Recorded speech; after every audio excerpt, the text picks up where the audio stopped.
was word of mouth, because it always converts. It always converts. Word of mouth is the most effective. And so in 2017, I left the radio business, not to start this company, but I went to work for a small marketing agency here in Kansas City. And after 2 years, there were some things that happened that caused that agency to dissolve. And so I was like, well, what could I do now? And I started to get interested in online brand reputation management. And one of the reasons that I got interested in that was I had this realization that, well, what is word of mouth advertising today? It is online reviews. And whereas, pardon me, I remember in 1993 I read a book called Raving Fans. Maybe you've read it. Raving Fans was written by a guy named Ken Blanchard, who his first big business book was called The 1 Minute Manager. And Raving Fans, he wrote to basically motivate companies, encourage companies to deliver really superior customer service. And he coined that term, raving fans, to characterize a customer of a business who's so excited about the experience they had with a business that they couldn't wait to tell other people about it. Well, at the time, so 1993, that's 5 years before Google was even founded. And of course, at 1998, when Google was founded, it was nothing but a search engine. And of course, now it's like they rule the entire world. But one of the things that Google, really grew was that the concept of online customer reviews for a business. They didn't invent the concept, but now, today, when we think of where we're going to go look for online customer reviews, what's the first thing we think of? We think of Google. Yelp was doing this before Google was. We hardly ever think of Yelp anymore, unless we're on the East Coast or the West Coast, where it's a little bit more important. I have a brother who has a business in Orange County, California, and to him, Yelp is extremely important. Here in Kansas City, I kind of advise my clients to sort of stay away from it for reasons that I won't get into, but it's not that important. Anyway, so I decided in October of 2019 to launch a business, again, called 5 Star Solutions Group. And it's basically the culmination of one concept, I think. Forbes magazine in 2018 wrote an article, or published an article, I should say, and the title was "Online Reviews Are the Best Thing to Ever Happen to Small Business."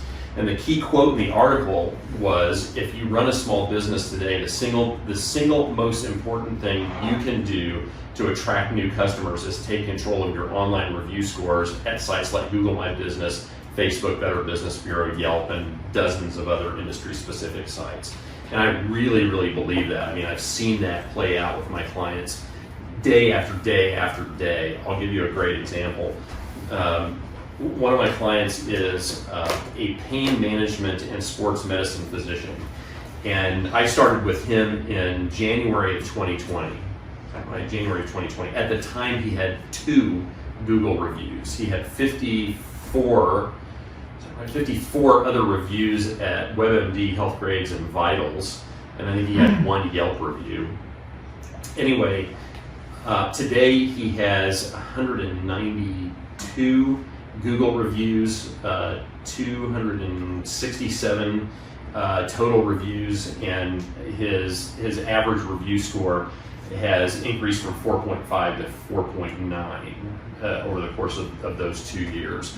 And when I met with him in March to renew his service for this year, he said, Dave, our business our patient volume has actually doubled in the last year alone.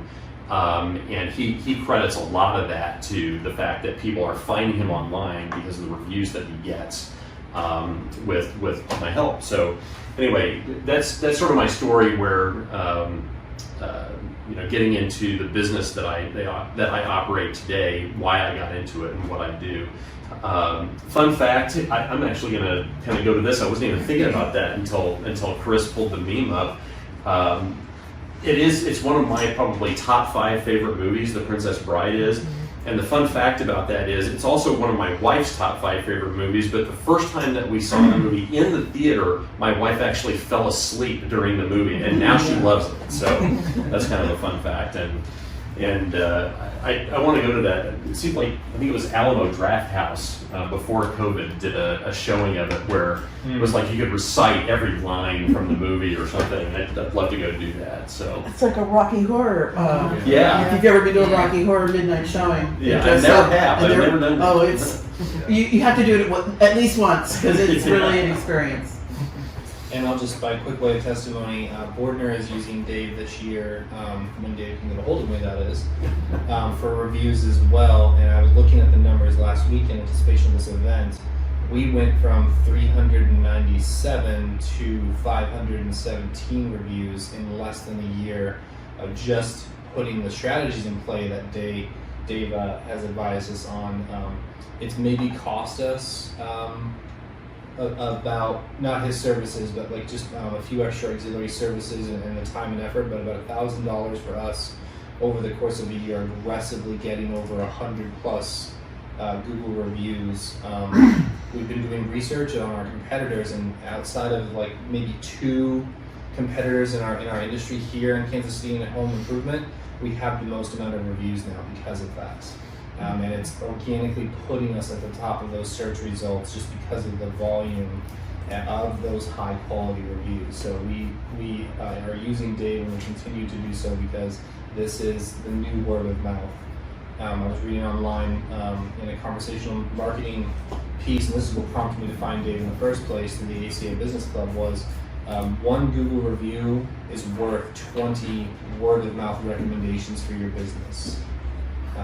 I can, it takes forever to build relationships with people authentically, and we take the time, but to have those reviews out there for whoever is looking whenever they're looking, it's too powerful to ignore, in my opinion. Yeah. And I'll say something too, like, if you ever see me review, like somebody ever says like, hey, what is a business, and you see me tag somebody, I always go to their business page. In the top right corner, it's not marked very well, but there's a little arrow. And you click on it, it's the share arrow. You can hit copy link, and then when you type in, hey, use Kyle with Order Home Improvement, they do a great job. I paste that link because then it puts that little banner at the bottom, and you can see like 5 stars, 100 reviews, or whatever. So when someone's looking through that list, it's like, use my friend Joe Bob, use Sam, use Kyle, and then there's use Kyle with Order, and it's like, oh wow, it adds that little extra oomph, whatever you're trying to recommend, one of your friends. That's smart. So I always do that. So if you ever see me comment for a business, you always see that. And I always put that little extra bit of effort into it because it really showcases that business. Because those reviews do matter. For sure. I need to figure out how to do that. I'll show you. Absolutely. Super easy. And people always go, it's hard. It's like, once you know how to do it, it's not. Yeah. Well, reviews are certainly part of Google My Business, and we'll touch on that, but that's not why we're here tonight. We're here tonight to talk about Google My Business more broadly, not focusing on reviews.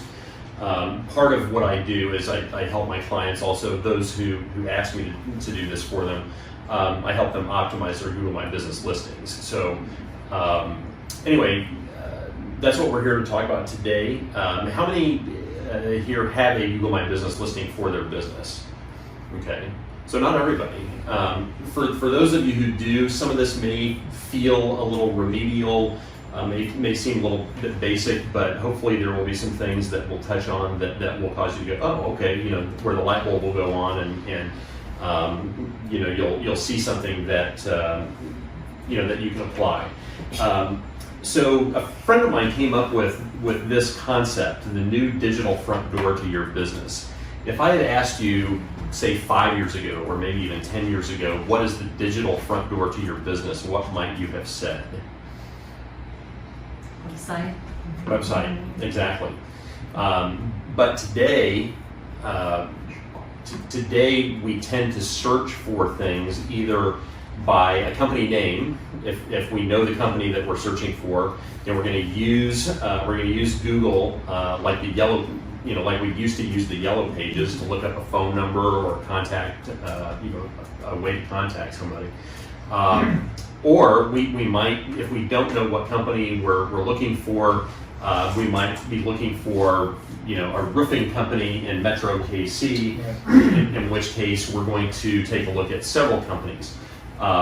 In either of those cases, one of the first things that you're going to see when you're searching, either by category or by brand name, is a business's Google My Business listing.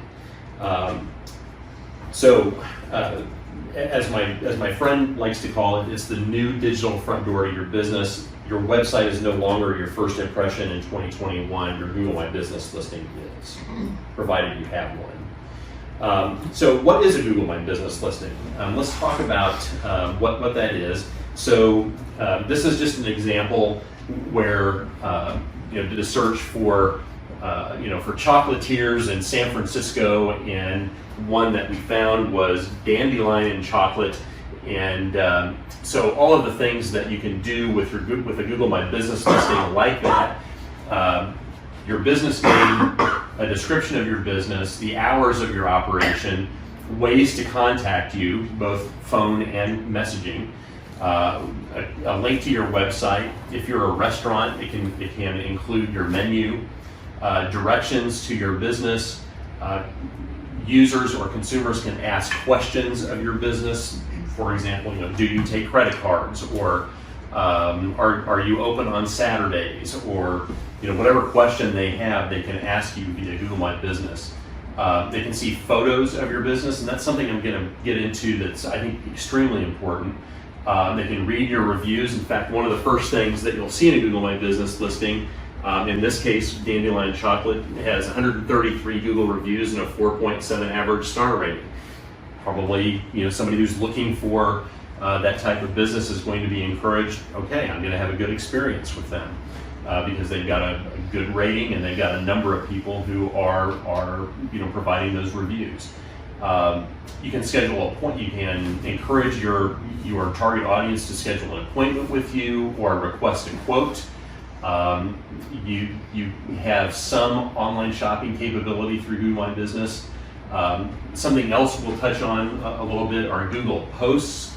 Google Posts are a little bit like posting something in social media, like on Facebook, Twitter, Instagram. And those posts can be in the form of offers or telling people about events. It can be information about a product or service that you offer. And then as a subscriber or as somebody who has a Google My Business listing, you'll get Google Analytics on your listing on a monthly basis. So you'll know how many people came to your Google My Business listing each month. And so, just a quick question for clarity. My Google My Business listing, people can see that from a desktop, they can see it from a tablet, they can see it from their phone, and it's also integrated into the Google Maps Correct. listing as well. Yeah, once you create your Google My Business listing, you're going to show up in Maps as well. You don't have to create a whole separate listing for Google Maps. The way it shows up on Maps is a little bit different than the way it shows up on Google My Business. But would you set this up as you were setting up your Google Workplace or Workspace? yes, Oh, good. I mean You can do it afterwards, but maybe Yeah. do it ahead of time as you're doing that integration with your website. Yes, yeah, definitely. And having the website first is actually a great way to go. I tend to operate personally just off my Google My Business listing as opposed to having a website that I link to for my own business. And one of the reasons why is because my Google My Business listing, again, it just provides so much of that core functionality that I need. It's not that I intend to not have a website, but the fact that it offers me that functionality is extremely important to me. So 3 reasons why Google My Business is absolutely vital to your business. Number 1 is that 46% of all Google searches have a local intent. In other words, they're looking for something near me. As a matter of fact, when you type a category into the Google search bar, Google will intuitively add the words "near me" a lot of times. That's what local in my city as well. Yeah, in my city. I have a tendency to search for things metro-wide a lot of times, as opposed to just in my area where I live or work. But that's from a business perspective. If I'm looking for an Italian restaurant, I'm probably looking for an Italian restaurant near me. 93% of local searches feature Google My Business listings. What that basically means is that 93% of businesses today, 93% of small businesses are actually using Google My Business to be found online. 68% of people contact a business directly from search results. This is really important where Google My Business is concerned because, again, one of the first things that somebody's searching for your business or your category, one of the first things they will see is your Google My Business listing. Hopefully, they'll see yours. In some cases, they might see 3 of your competitors and not yours, because of a number of factors, proximity being one of those factors. Business description, categories, those types of things all play into that as well. But 68% of people are never actually going to go to your website. They're going to contact you directly from what they see in that search result. They're going to contact you from your Google My Business listing. So that last one, 70% of people are skipping my website is another way to say that. That is correct. They're literally Googling.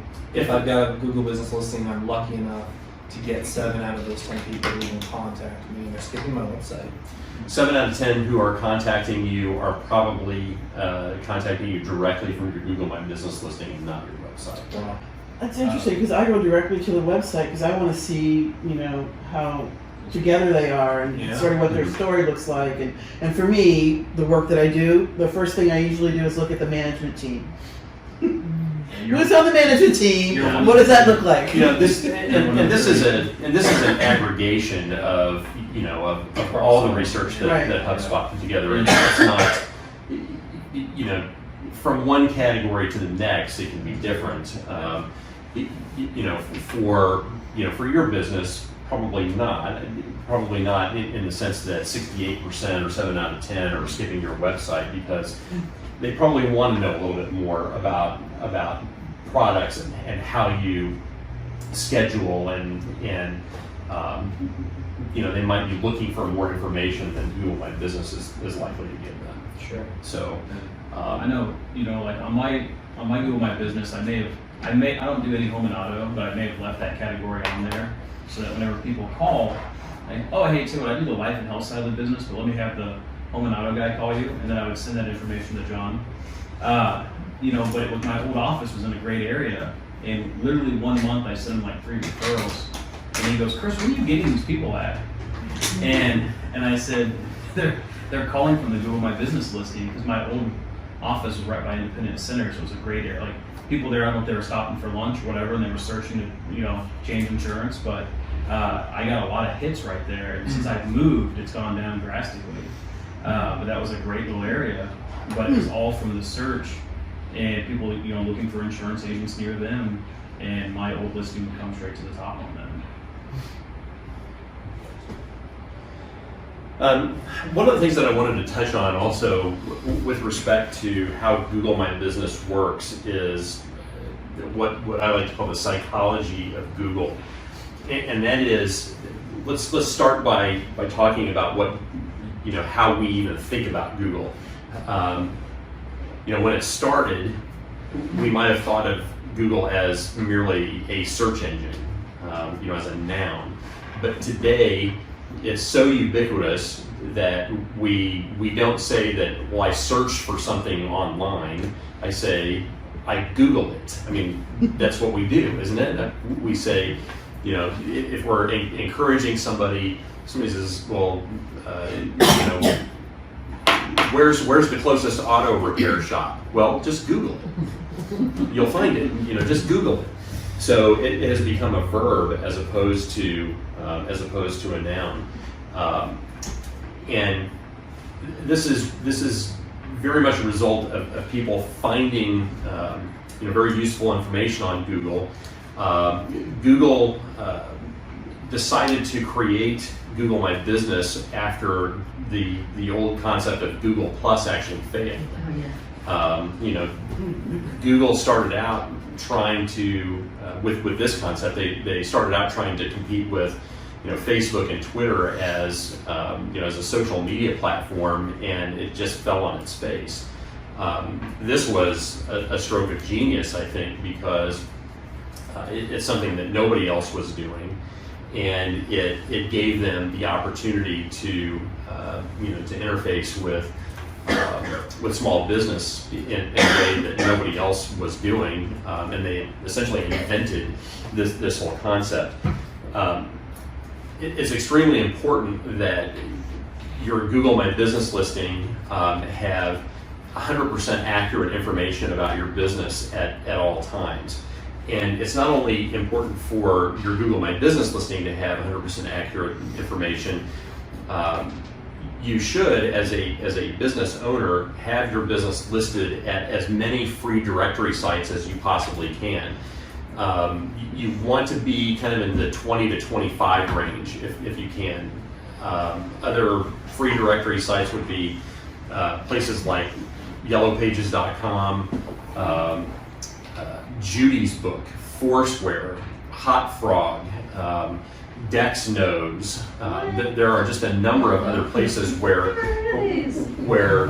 consumers actually, or where people actually don't use for search, for searches that often, but having a listing there and having accurate information there that matches your Google My Business listing is a signal to Google that you have a legitimate business that the Google algorithm will want to recommend. And why do you say stay then away from Yelp? I mean, if you're going to manage and control the rest, why wouldn't you just manage and control Yelp? Okay. So Yelp in the Midwest is considered primarily a restaurant review site to start with. There are other reasons, though, that It's kind of a loaded question. It is, and I'm like, Well, okay, this is and being from the West recorded. Coast, Yeah, this is being recorded, and now I'm going to say something. Yes, okay. That's an after the meeting question. He can explain the pros and the cons of Yelp and their business practices. Well, there's that, yes. Yelp is their reputation is that they are very much pay to play. That if you don't pay them, they will suppress your best reviews and they will elevate your most negative reviews. And that is one of the ways that they get you to Pay them. advertise on their site. Yeah. So and they recommend other businesses on your listing. they do. So it's kind of like, why would you want to promote Right. other like whatever you do, even if you build that up, you're promoting your competition. Even in your Google My Business listing at the very bottom, Google will list other businesses. People also search for but at least it's free, and it's at the at least your Google My Business listing is free. Well, they're and not that's manipulating at the reviews and putting the bad ones at the top. Right, they're not. So, They're okay. not. Okay, so one of the things that I wanted to get into, let's see here. One of the most common local ranking issues that local businesses have is they have inconsistency in what is known as their citations, specifically in their NAP, which is name, address, phone number. So my encouragement to you would be if you list your business on, say, 20 to 25 directory sites, make sure that information matches exactly what you have in your Google My Business listing. I'll give you a really good example. So one of my clients is, and I'm not picking on them, but one of my clients is Burge Fence. Now, they have their Google My Business listing actually says Tom Burge Fence and Iron. Now, how many of us have seen Burge fence, the little signs on the fences all around town?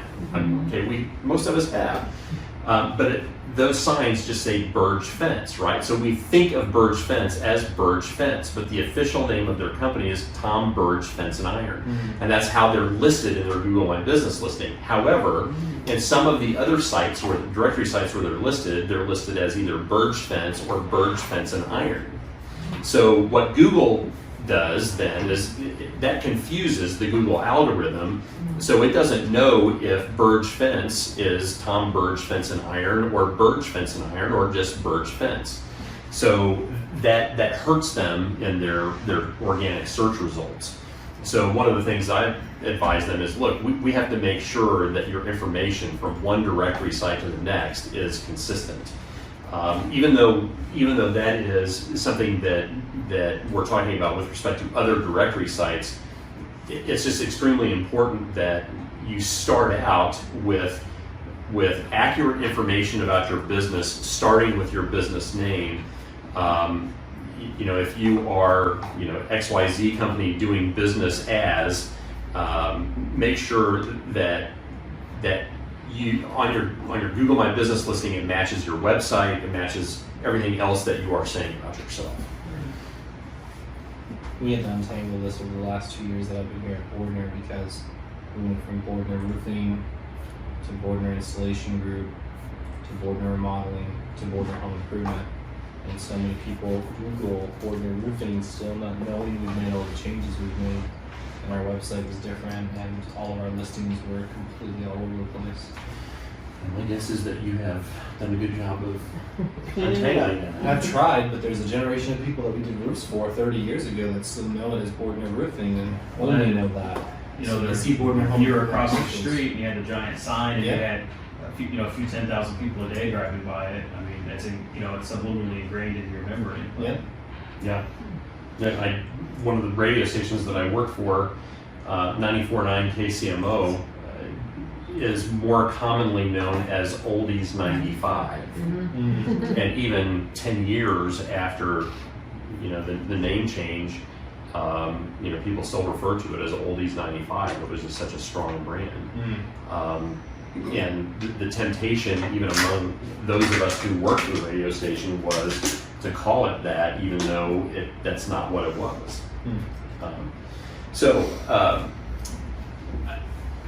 For those who do not have a Google My Business listing right now, one of the things that you need to do when you decide to create one, there's sort of a step-by-step process.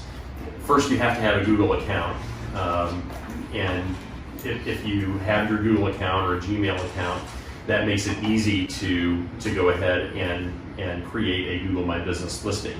The first thing that you'll do when you do that is you will what is known as claim a Google My Business listing by going to Google My Business. I probably should do that. Let's see.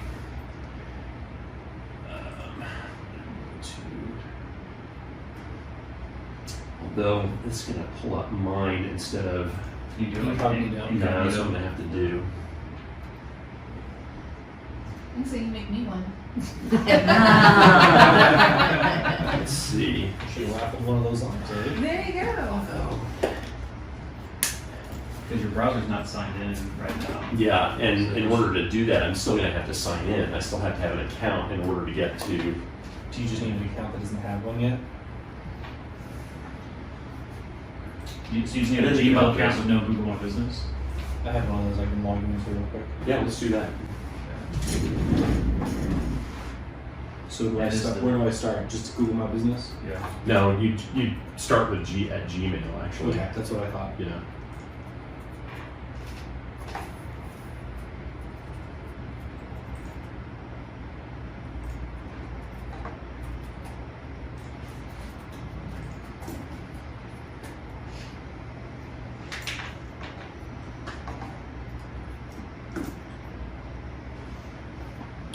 Correct.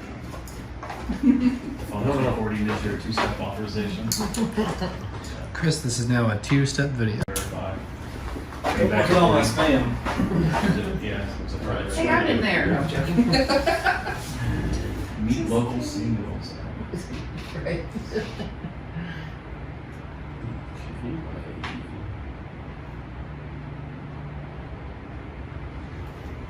More? They really messed with this listing, didn't they? Shop Google store. That's their stuff that they No, want I to know know. this. What happens when you click on Here. the... No, sorry. Go back to the Gmail tab. Oh, sorry. When readers on. Hit the apps again. Can you not, can't get to it from Webmaster? You're trying to go to the Google My Business one? Yeah, I have to go to the Google App Store.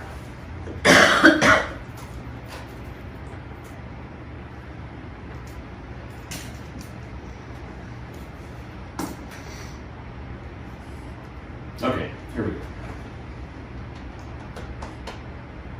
That's what you're looking for? Yeah.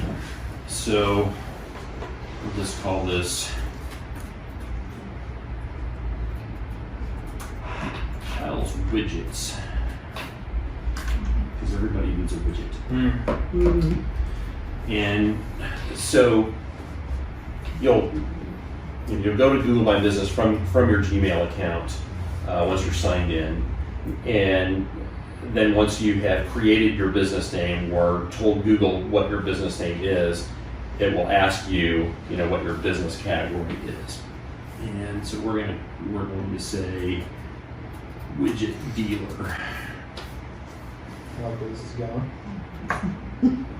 Although that's not a category, so let's see, we'll just say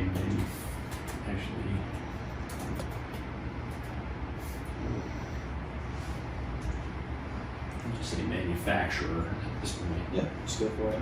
Nice. So can you only do one category, or can you do To more start later? with. Okay. Yeah, you can add category, secondary categories later. Okay. Do you want to add a location customers can visit, like a store or an office? In this case, it would be as a manufacturer. You want people showing up, vendors showing up. You want them to know what you want. Exactly. But you can choose to not have a physical address attached to it. Yeah, for example, I'm a service provider, so my Google My Business listing does not show my physical address because I don't need customers yet. So not having the address, doesn't that mess with the search though? Like if I need the nearby stuff or any of, will that throw off the search? It asks you for your zip code later. Yes. So it'll still Okay. give you proximity stuff there. So That's what I wondered, city and zip code, if it would allow that, but just zip code? Keep going. You It asks can do by for the your zip city, code because later. before I had my physical location, I did the area that I served. Yeah. And then once I got a physical location, then And you added the I updated address. the address. Provide deliveries or home and office visits. That's what Tiffany was just saying. Like, do you provide deliveries or home offices? It's asking you the questions as it goes to basically trying to figure out, what territory do you serve? Do you do deliveries, or do people have to come to you? They're trying to set the listing up to make the most sense for people who are going to search for your type of category. We'll just say yes. Add the areas you serve. you can type in the city, like Raytown, Missouri. Or Exactly. Yeah, you can do Kansas City as a whole, as a proper. You can do Kansas side. You can do one city. You gotta click on that pop up to get one in the USA. Yeah. And you can add a bunch of them down. He's just clicking Raytown. And so If it's not a real mobile number, it'll kick back on that. I try to use a sideline. Try 303-6670. It won't let me use a sideline, but it let me use my Ring Central when I switched over to that. and we'll Just make something up. kyleswidgets.com, or you can say I don't need a website. And basically, what we're doing is we're going through the process of claiming a Google My Business listing at this point. What's interesting is that every now and then somebody claims or they create a Google My Business listing for your business. that you don't even know about, and it's sitting out there with potentially inaccurate information, and even worse, potentially damaging information. In that case, and let's say that you discover that, there is a little notation inside the Google My Business listing that says, do you own this business? And if you own that business, you can click on that and then claim that, and it gives you the opportunity to clean that listing up. They make you prove that though, because at the end of creating a new one or claiming an existing one, they mail you a postcard to that address. Correct. And a code is on that you have to then put in there. And they won't do any of that changeover till that physical postcard comes through. And they make you re-verify your email, verify your phone number. They make you put code on your website sometimes even to make sure you own that website and can link it. They make it a very secure thing for you to do. So the Sometimes that website postcard comes. part, it says you want to claim a website. Is that, Let me or tell you. what did it say? Something about right before that. Where On the right. Asking if you need a website. Oh, if you need a website, get a free website based on your info. If you click that, what happens then? you can build a free Google website, which is pretty basic. Yeah. It kind of creates a splash page almost. Yeah. But you can link it to your established website. Yeah, that's if what you it was. need Yes. to. Stylewidgets.com. That was like if that was a real website. Got it. Do you want updates and recommendations for your? No emails, please. So yes. Oh, so Google would start talking to you and telling you what's Yeah. going on. Or You're they'll getting start them trying now. get them to do some paid advertising. Yeah.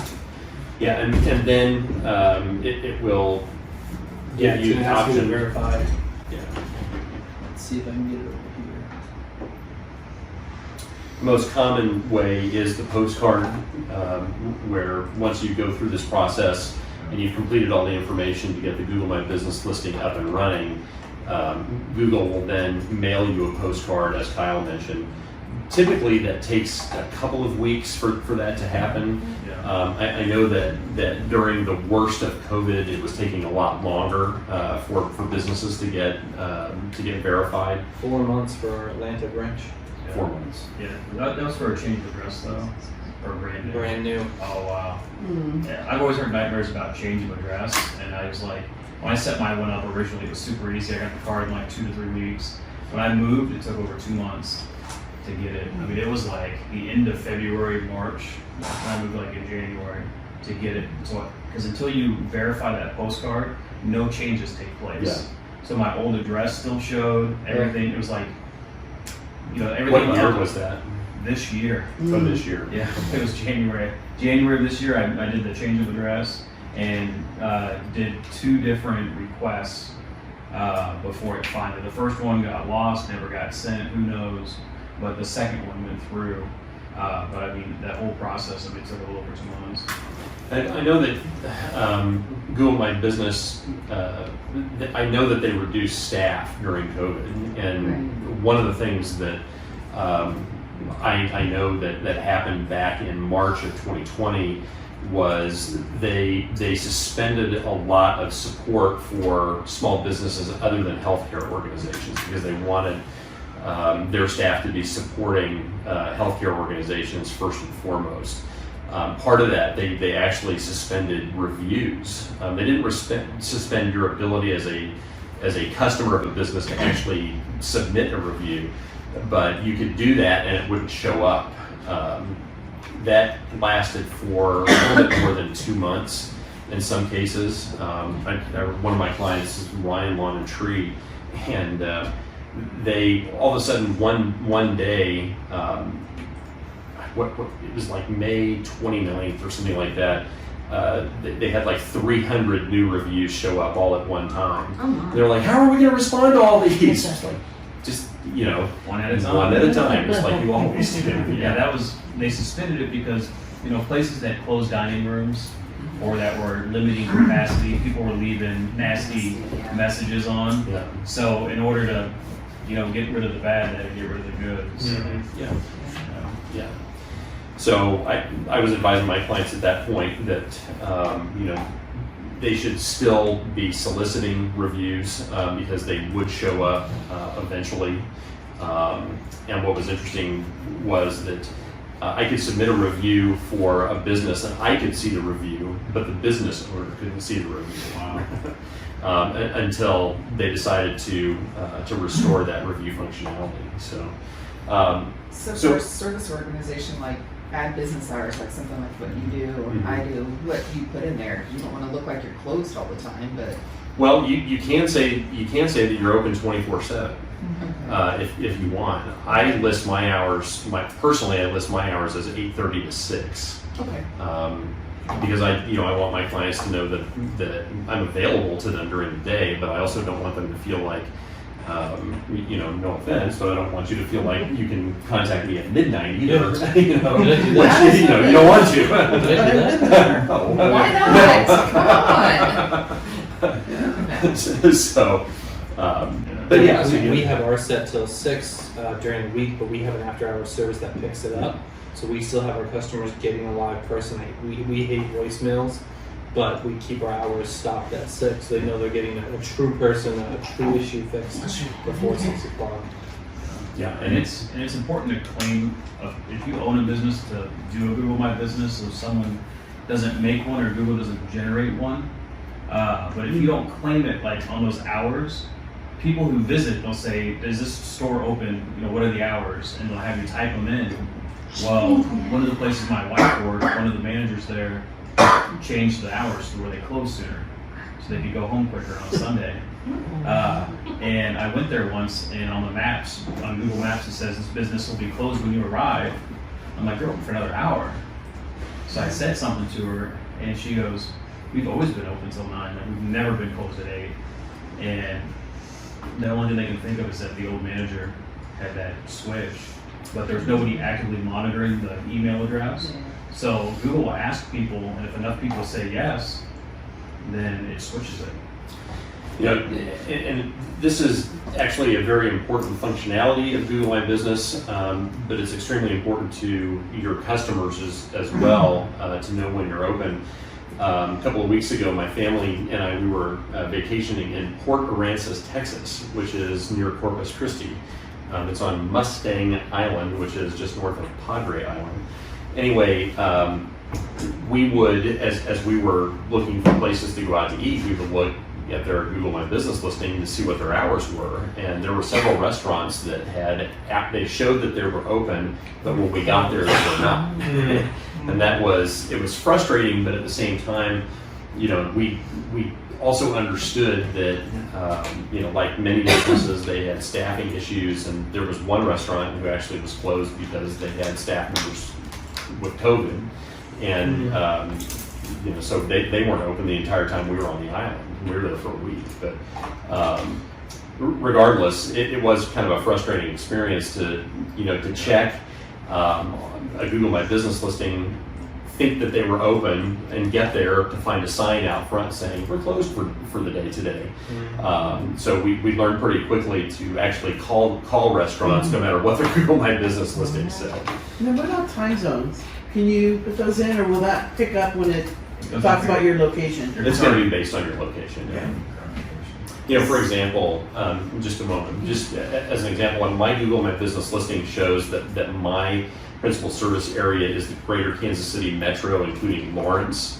And where was I going with this? Anyway, even though I'm a service provider and I don't have a physical address, it still shows my location as a map. So it's pretty easy to understand, based on the hours, that this is, the simple time zone. Right. Yes, I'm sorry. Okay, yes. So we've got one of our practitioners is in Switzerland, so that throws off our hours. Which is why I asked about the time zone, because I deal with people in the UK and other countries. So exactly, I do too. Just thinking about that, or how would you? Maybe that's how you manage it on the description side or on your website. Yeah, I mean, or something you're going to show locations where you operate. But your business hours are going to be associated with where you have your listing. Do you have the same phone number for the person in Switzerland? If they call your number here, does the Yeah. person in Switzerland answer? Well, no, I mean, I answer, but I get the message to her. Then I mean the time zone's working the way it should. Okay. You know, I mean, because you're going outside of that area. I mean, it's working the way it should. It's just you have people in other time zones, so that's a thing that the business will need to manage. And then another way to think about that too is if you wanted to set up a Google My Business listing in Switzerland for that practitioner, Yes.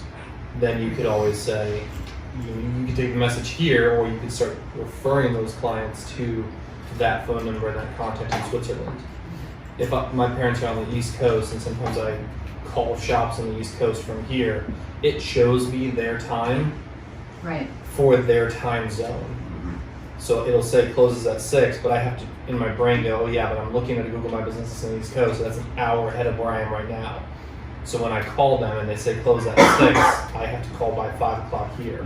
So it always shows you in the time zone you're in, your hours of the day. It doesn't like change it to your time zone. So maybe a Switzerland GMB would be would be appropriate for you. Okay, that's a good idea. Thanks. So we could go through, and set up all the hours, but we'll just stick with that at the moment. Do we want to add messaging? We'll say yes. I have a question on the messaging. Mm-hmm. On the app, I've had issues where it's updated but not signed in, and I'll get a message but I don't get the notification, and then like on my email I'll get a notification that hey, you got a message. Have they fixed that bug? Do you experience that still? I don't know if they have fixed that. Okay. Because I mean, if you open the app all the time, it's not an issue because as soon as it updates and you open the app, you're good again. But if you don't open it for a week, you get a message like it's in the email. Well, if you don't check the Check the email email, that that's yeah. going to, Yeah. you miss it. But Yeah.